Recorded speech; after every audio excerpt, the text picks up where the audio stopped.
Hello artists, I'm Mr. Schwanebeck, and this is the Horizon Art Room. Now that the weather's getting cold, I start thinking about winter scenes. And today I'm going to show you how to draw a cute fox in a winter landscape. I hope you'll grab your art supplies and join me. All right, I'm going to use Sharpie so it shows up on camera, but you can use whatever supply you have at home.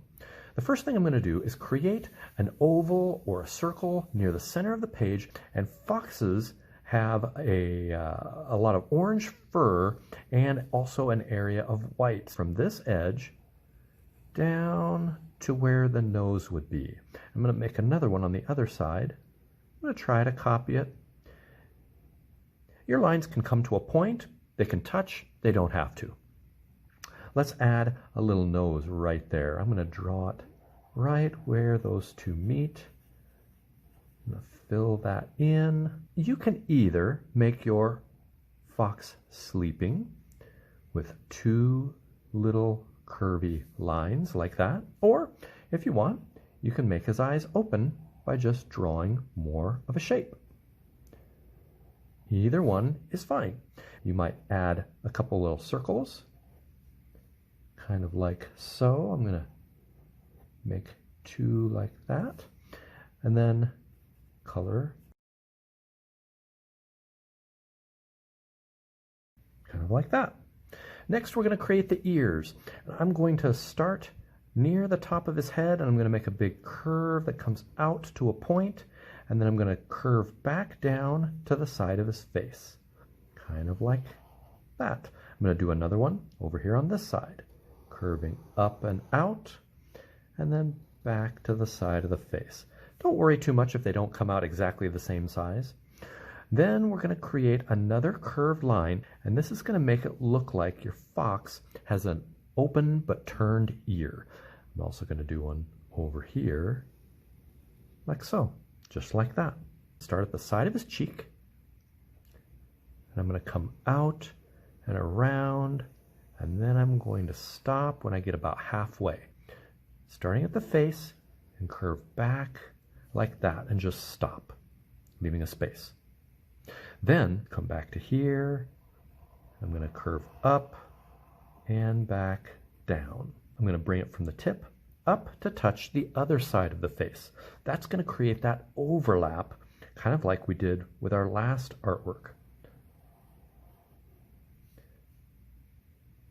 Like that. Now it looks like his head is resting on his tail, and his tail is kind of keeping his neck warm. Two more details, I guess. We're going to make a little zigzag here for his ear at the tip. And I'm going to make a zigzag on his tail. This is going to be where the white tip of his tail begins. Just a few zigzags. Gently, slowly flow from up to down until it crashes into his head. And then I'm going to come over to the other side wherever I feel like it looks good. I'll start right here at his tail. And I'm going to continue that curve right out of the page. Now yours might curve up, it might curve down. That's up to you. However you draw it will be fine. This hill line we usually call a horizon line. Okay, so starting on the side, I'm just going to draw a line that comes up. Don't worry if it's not perfectly straight. Sometimes trees lean. I'm going to draw different thicknesses of trees. Some will be thick, some will be thin. This creates a sense of a real forest in the back. It also creates variety, and we know that variety makes things a little more interesting. See here, we've got overlap again. Overlap helps to create a deep feeling in your picture, and that whole side can all be tree. If you'd like, you can add in a few branches that come off of that tree. A few here and there, some high, some low. You decide where you want them to be. There we go. Now we're ready to start adding in some color.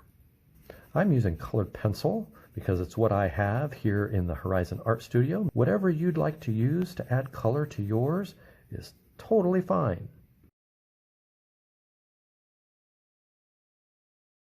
Now I'm going to create a little bit of a shadow underneath my fox so that it looks like he's sitting on the ground. I'm going to use that same feather touch in the sky. I'm going to make mine look like it's at nighttime, and I'm going to create a soft blue glow around the fox, like there's a light in the background. Now that I have the light blue in, I'm going to add a dark blue up above. I'm going to make it look like the sky is dark at nighttime, and then gradually coming down and lightening as it gets closer to the ground. Remember that this is your drawing, it's your artwork, you are the artist, you make the choices that you want to make. Once I have all of that dark blue blended in nicely with my lighter blue, I think it'll create a really nice, deep, dark night scene. Then I'm going to switch to my darkest brown to fill in the tree trunks. I use the darkest brown I can find, pressing it with as much pressure as I safely can to create the darkest night picture that I can create. When you're done, be sure to take a picture and post it to Seesaw. We can't wait to see what you create.